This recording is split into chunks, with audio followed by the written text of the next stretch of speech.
Turk Fallon, prowler of isolate seas and picaroon in sequestered lands, brought his fine piece of Chinese carved jade back from the pawnshop for the 4th time in 4 months. He never permitted the jade work of art to remain in longer than he could help. Always it was the first of his spouted possessions to come out, after Lady Fortune had cast a negotiable smile in his direction. The jade piece was a rare and beautiful ornament, and no doubt of far greater intrinsic value than any of us, lacking connoisseurship as to Chinese art, had any means of supposing. It was a superbly carved piece of solid jade of perfect color, more than a foot high, and of equal breadth and width. The carving showed a little forest of noble trees, the branches, bark, and even the leaves being brought out in miraculous detail. On a branch of the middle tree sat many preening pheasants, and at the base of this tree a little Chinese boy, nearly naked, stood in the act of letting fly an arrow at the birds on the branch. One required no familiarity with Chinese craftsmanship to discern, upon studying this piece of jade, that it must have taken some patient Chinese artist many months, if not years, of diligent effort to achieve the quaint and beautiful piece of carving. Nevertheless, Turk's piece of jade was one of our stock jokes at his expense. When he swaddled it in a piece of black cambric and started to carry it out, thereby indicating that once more he was on a lee shore of finance, we harried him about it, making pitiable quips about the jade of poverty and such like. We were equally contemptible in our slings when he brought the piece of carved jade back, still wrapped in its black cambric. No doubt our purpose was to force him to tell us about where, how, why, and from whom he had obtained the jade carving, but he had steadily refused to satisfy our curiosity. "Souvenir of Little Pete," he had always replied choppily, when we'd asked him about the piece of jade, and no amount of chaffing could prong from him the meaning of that somewhat cryptic observation. This time, however, the occasion of the jade carving's false safe return within 4 months from the Free Balls repository found Turk in an expansive humor. The world swam in rose for that wanderer when he was in funds, and there had been something left over and above the price of the jade piece's redemption. Wherefore, taking note of his cheerfulness as soon as he entered the room, whistling, and carefully deposited the carving in its old place atop his bookcase, we bawled at him in unison, "Where did you get it?" "Souvenir of Little Pete," he replied as usual, but we could see that the story was ready to pop, for Turk's eyes were kindling with pent-up narrative. "Little Pete," one of us snorted. "Who is was Little Pete? And he kent the little boy Blue? Did Little Pete lose his sheep like Little Bo Peep? Maybe he was a second cousin of Little Jack Horner's. Dispense with that wheeze about Little Pete, why don't you? What we want to know is this. Where did you get that hunk of jade?" Thus we hectored him into spinning the story of his jade carving.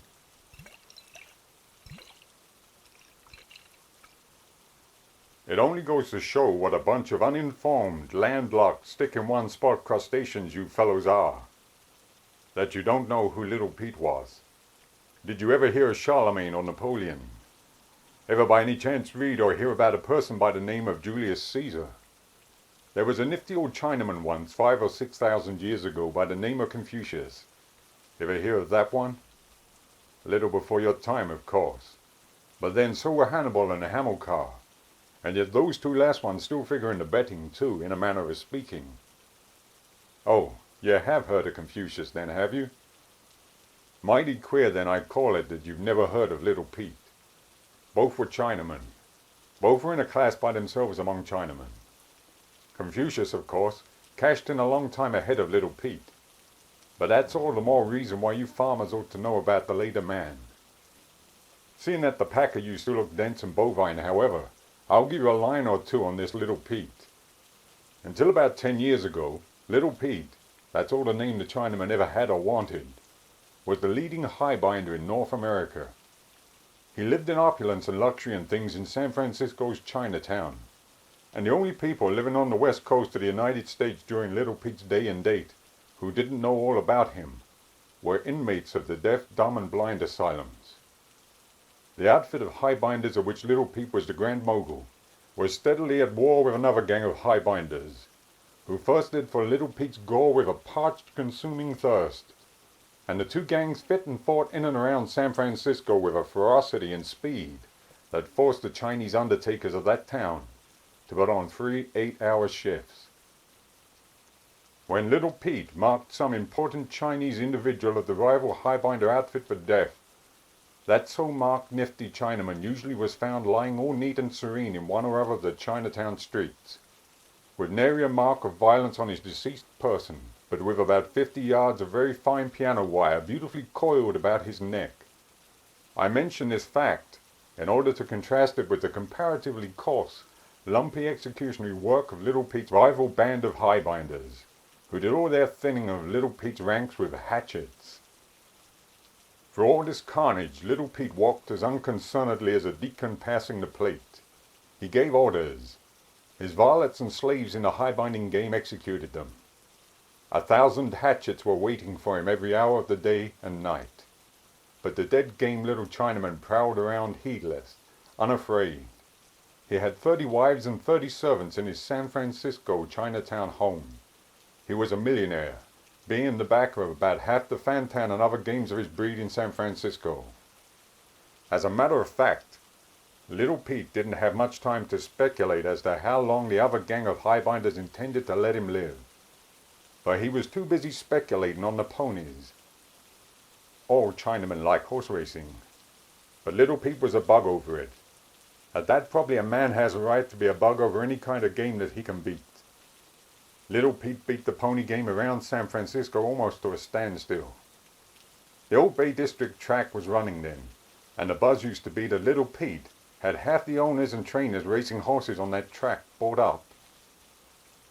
What's Little Pete betting on was the big question among the plungers all the time at that racetrack. The wizened Chinaman would bet $20,000 or $30,000 to a race without turning a hair, whatever that may mean. He would lose such a bet. He did lose them once in a great while, when his frame up with an owner or a trainer went wrong, with all the savoir-faire of a celestial Pittsburgh Phil and some trimmings of his own. And he could win bumper bets like those, and mostly he won them, with as little visible excitement as is exhibited by the statue of Horace Greeley in Printing House Square.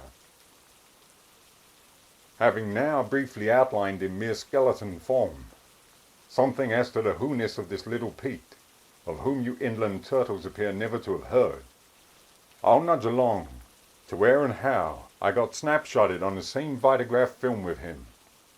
I'd been down in Callao with the idea of building a trolley line from there up to Lima. That's all I had, the idea. Such being the case, the Calaoans wouldn't give me carte blanche and 51% of the stock to go ahead and build the projected trolley line from Callao to Lima. And so I came away from there back to San Francisco. When I got back to San Francisco, I was strong enough to put up, if only for a fleeting period, at the Palace Hotel, and that's where I went. On my first night in, I was mooching through the mobs of racing men in the Palace lobby, listening to odds and ends of their patter as to the probable winner of a big stake race at the Bay District track the following day. I wasn't much interested. The ponies never had me worth mentioning. I played Flyloop, Chuck-a-Luck, Mustang, Monty, Bracewheel, Keno, Two-Slip Bank, or just poker for money, marbles, chalk, or tin tags. But I never took the hurdles for a game like the pony thing, where aces in the hole for the fellow dealing the game are commoner than Jimson weeds in a suburbanite's truck patch. But I did cock my ear over a name that hit it right often as I prowled around the Palace lobby. The name was Mazatlan, a town I knew. They were all saying Mazatlan this and Mazatlan that. All of them, it appeared, had it doped to the final buckle strap that the horse named Mazatlan would win tomorrow's big race. What's this plug Mazatlan? I stopped and inquired of the Palace's house detective whom I knew. I hear him unreeling that one's name as if he could beat a stormy petrel from here to Samoa. Name of a crack eastern horse that they all figure to win the big race tomorrow, said the house gumshoe man. Overwhelming favorite already. They only just got in this afternoon. Just then I felt a slight tap on my left elbow. Turning around, there was Little Pete staking me to his slow, molasses-slow grin. I knew him by sight, but he didn't know me. His eyes were little and full of what you might call amiable evil. His face was lined and seamed with overdoing it, though he was still under 40. He was dressed to the nines and above them in American raiment.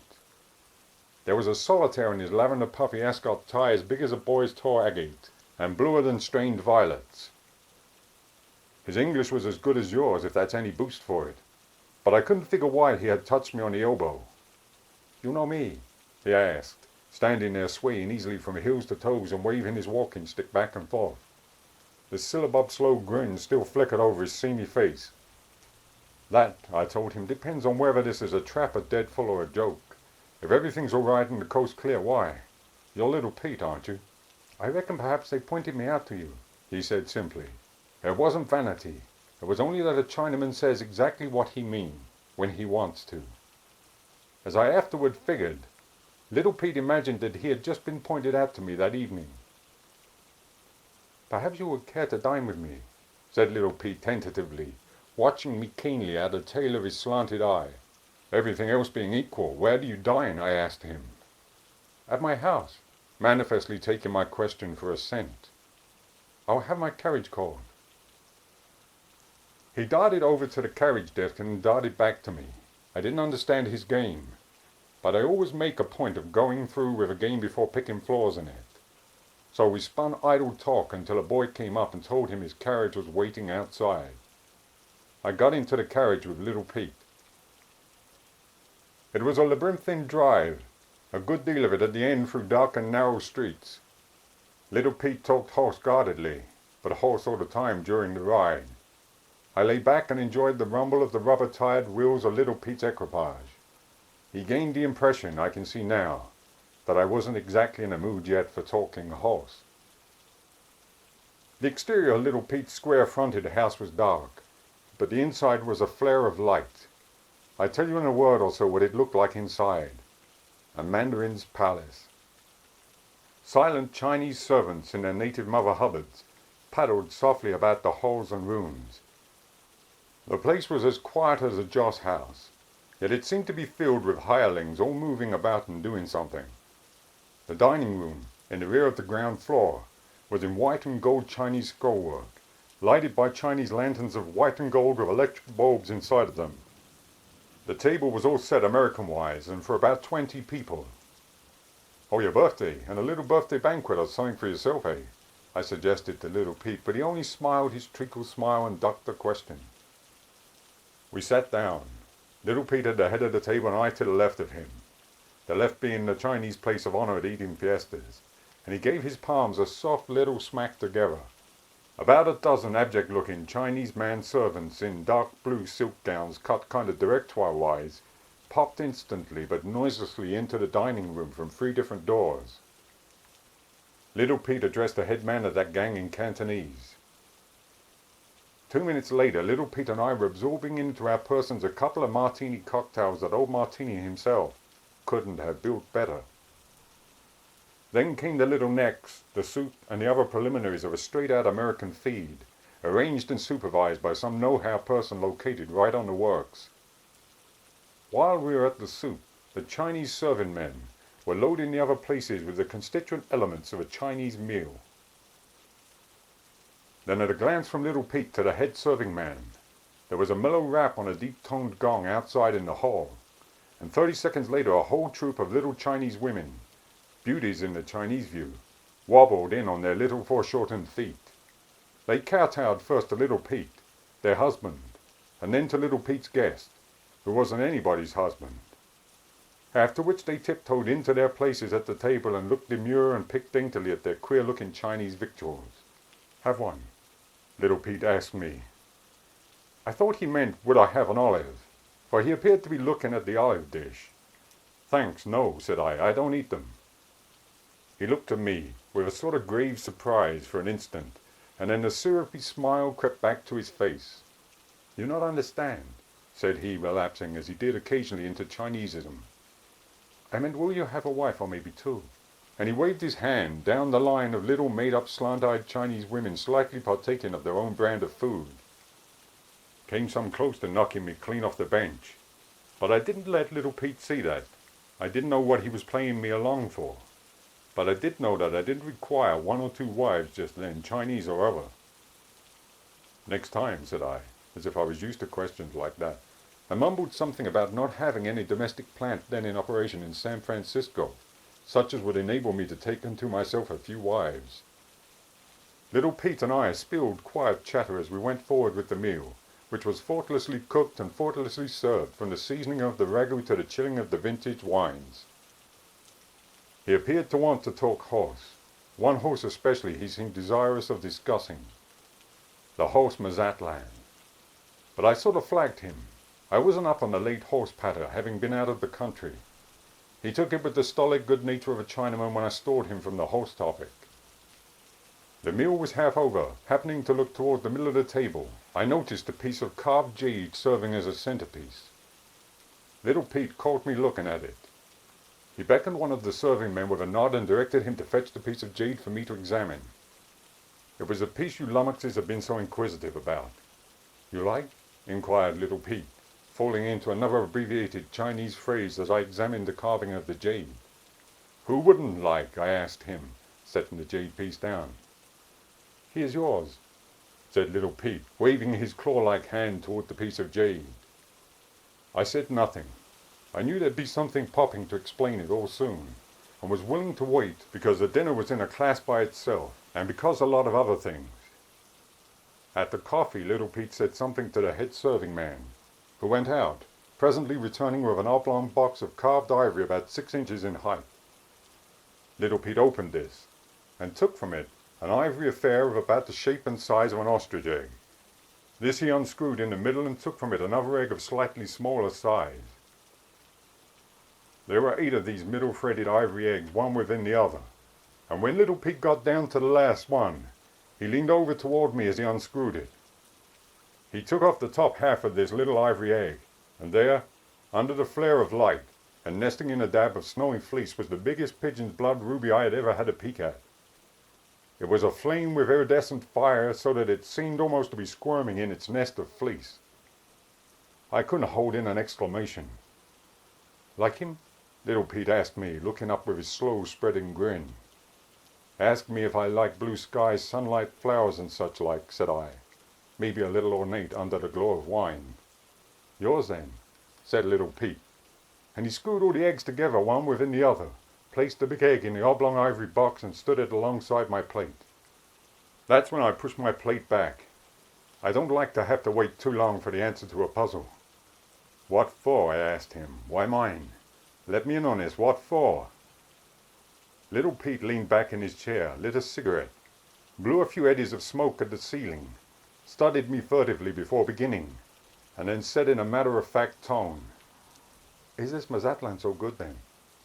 How should I know? I asked him. That appeared to puzzle him a bit, but he went ahead. Mazatlan could lose, couldn't he? You've got me out on the limb again, Pete, said I. Any nag can lose, of course. Any nag does sometimes at that. But what good is my opinion of this Mazatlan skate? I never even saw him.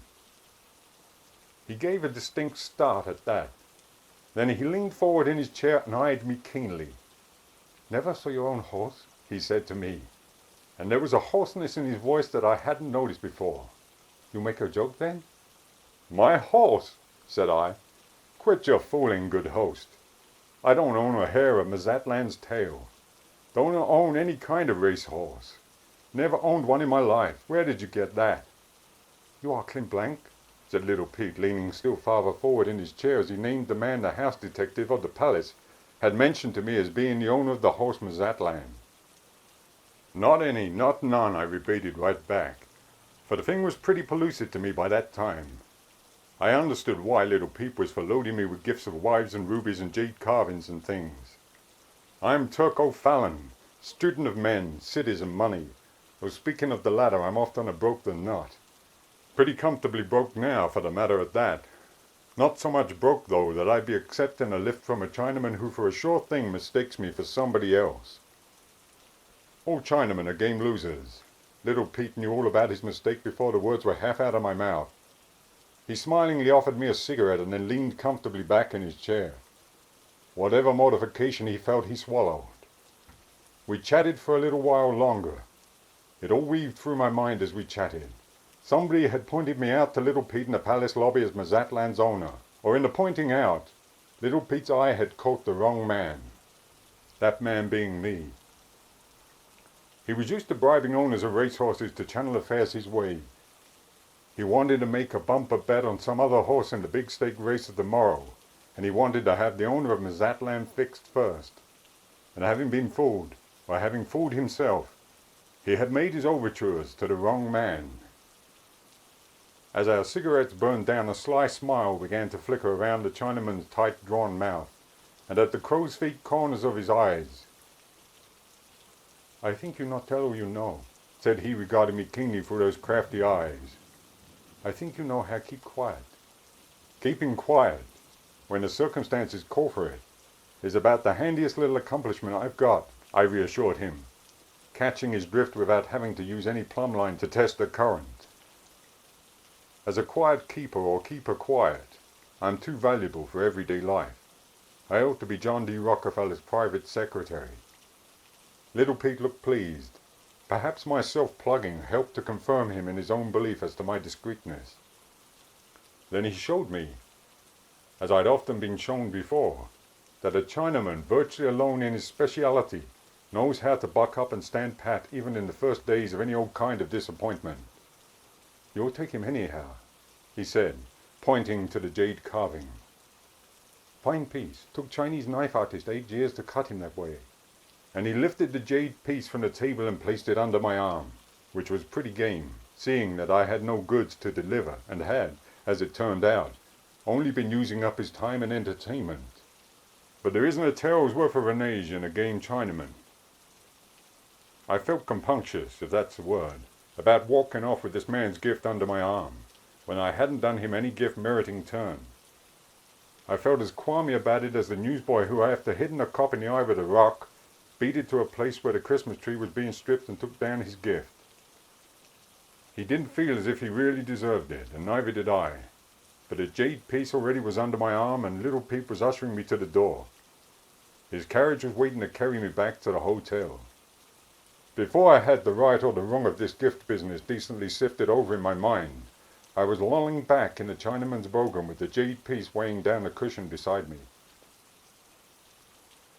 After about 48 hours, during which I dipped considerably into Fallon's On the Law of Obligations, and with that jade piece staring me in the face from my hotel room mantelpiece most of the time, I decided that the carving would have to go back to little Pete. I awarded it back to him on the ground that I hadn't earned the salvage. I appreciated the Chinaman's right intentions in buying my silence, but I knew, which he didn't, that it hadn't been necessary. So, 2 nights after having visited little Pete's Chinatown domicile, I wrapped the jade piece up and carried it down in the elevator, meaning to board an overland hack and take the gift back to him. The newsboys were doing a lot of Walk-Street howling when I reached the door of the hotel, outward bound. "Little Pete murdered!" was the burden of their hoarse yelps. I bought one of the papers, and there it was, littered in block type all over the first page. Little Pete hacked to pieces by high-binder hatchets.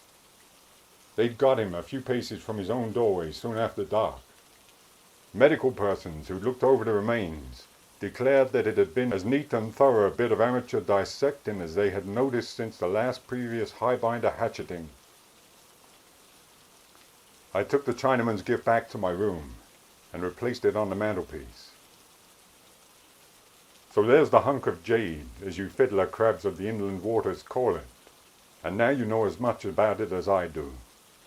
I wouldn't have taken the pains to unreel all this to you, only I've got 14 strange and lonesome young dollars in my nankins this evening, and sudden wealth always did make me garrulous. Say, whose turn is it to give that malt receptacle an airing?